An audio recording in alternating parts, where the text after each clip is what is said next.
जननीं शारदां देवीं रामकृष्णं जगद्गुरुं पादपद्मे त्वयोश्रित्वा प्रणमामि মুহুর্মুহু। পূজনীয় স্বামী গম্ভীরানন্দজি মহারাজের রচনা শ্রীমা সারদা দেবী গ্রন্থ থেকে পাঠ। পৃষ্ঠা সংখ্যা 58। আলো ছায়ায়। পুরুষটি ওইসব কাজে চলিয়া গেলে শ্রী মায়ের সঙ্গী ও সঙ্গিনীগণ তাহাকে খুঁজিতে খুঁজিতে সেখানে আসিয়া উপস্থিত হইল এবং তিনি নিরাপদে পৌঁছিয়াছেন দেখিয়া আনন্দ প্রকাশ করিল। তারপর তিনি তাহার রাত্রে আশ্রয়দাত্রী বাগদি মাতার সহিত তাহাদের পরিচয় করাইয়া দিয়া বলিলেন, এরা এসে আমাকে রক্ষা না করলে কাল রাত্রে যে কি করতুম বলতে পারি না। উৎস লীলা প্রসঙ্গ দিব্য ভাব 260 থেকে 64 পৃষ্ঠা এবং শ্রী শ্রী মায়ের কথা প্রথম খণ্ড 87 থেকে 88 পৃষ্ঠা, অখণ্ড সংস্করণ পৃষ্ঠা 38। এই গ্রন্থদ্বয়ে যথাসাধ্য সামঞ্জস্য করিয়া আমরা ইহা লিখিলাম। শ্রী শ্রী মায়ের কথায় আছে, আমি একেবারে একলা ছিলুম তা ঠিক নয়, আমার সঙ্গে আরও 2 জন বৃদ্ধাগোছের স্ত্রীলোক ছিলেন। আমরা 3 জনেই পিছিয়ে পড়েছিলুম। স্বামী ঈশানানন্দের সম্মুখে অপর কেহ কেহ একদিন শ্রী মায়ের নিকট ওই বিষয়ে প্রশ্ন করিয়া এই কথার সমর্থন পান নাই। মাকে জিজ্ঞাসা করিলে তিনি প্রথমে পাশ কাটাইয়া গেলেন। পরে ঈশানানন্দকে একান্তে পাইয়া বলিলেন, দেখো দেখি বারবার ডাকাতির গল্প, আমি বলতে চাই না। লক্ষ্মী শিবু ওরা সব সঙ্গে থেকে ফেলে গেল। এখন ওই কথা উঠলে তারা মনস্তাপ করে, সংকোচ হয়। আর হাজার হোক, একটা অন্যায় করে ফেলেছে। আমারই তো ভাসুরপো ভাসুরঝি, আমি সকলের কাছে ওই কথা বারবার বললে তাদের অপমান হয়, সেজন্য আমি চেপে যাই। ওরা বুঝতে পারে না। বারবার জিজ্ঞাসা করা ভালো নয়। বস্তুত সেদিন শ্রী মা অপর সাথী থাকার কথা অস্বীকার করিয়াছিলেন। লীলা প্রসঙ্গেও সঙ্গিনী থাকার উল্লেখ নাই। অধিকন্তু ডাকাত দম্পতির সহিত মিলনের পরে অপর কাহারও তাহাদের সঙ্গে যোগ দেবার কথা কোনো গ্রন্থে বা মৌখিক বিবরণে পাই নাই। 2 জন বৃদ্ধা থাকিলে তাহারা গেলেন কোথায়, এই প্রশ্নের কোনো সদুত্তর এ যাবৎ কেহ দেন নাই। কামারপুকুর হইতে আগত অমার্জিত বুদ্ধি জাতি বিচারের কুজ্ঝটিকায় সমাচ্ছন্ন সরল পল্লীবাসীরা শ্রী মায়ের সে কাহিনী কিভাবে গ্রহণ করিয়াছিল জানি না।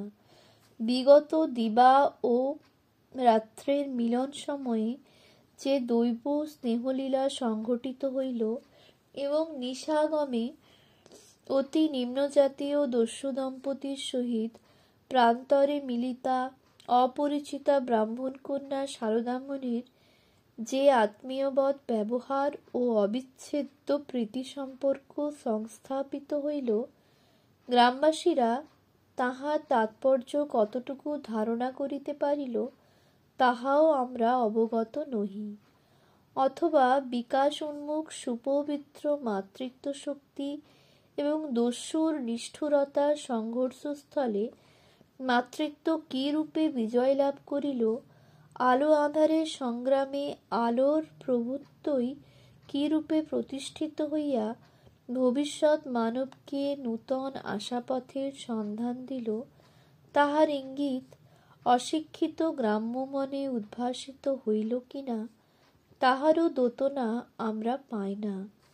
আমরা নিরপেক্ষ দ্রষ্টা হিসেবে এইটুকু শুধু দেখিতে পাই যে শ্রী মায়ের ডাকাত বাবা ও মা এবং কামারপুকুরের বন্ধু বান্ধব ও আত্মীয় স্বজন সেদিন তারকেশ্বরের শিব মন্দির সন্নিকটে একই পরিবারভুক্ত নরনারীর মতো আহ্লাদ সহকারে রন্ধন ও ভোজনাদি সমাপ্ত করিলেন এবং তারপর বৈদ্যবাটী অভিমুখে রওনা হইলেন। এক রাত্রের মধ্যেই শ্রী মা ও তাহার ডাকাত পিতামাতা পরস্পরকে এত আপনার করিয়া লইয়াছিলেন যে বিদায়কালে তিনজনেরই চক্ষে অজস্র অশ্রু ঝরিতে থাকিল।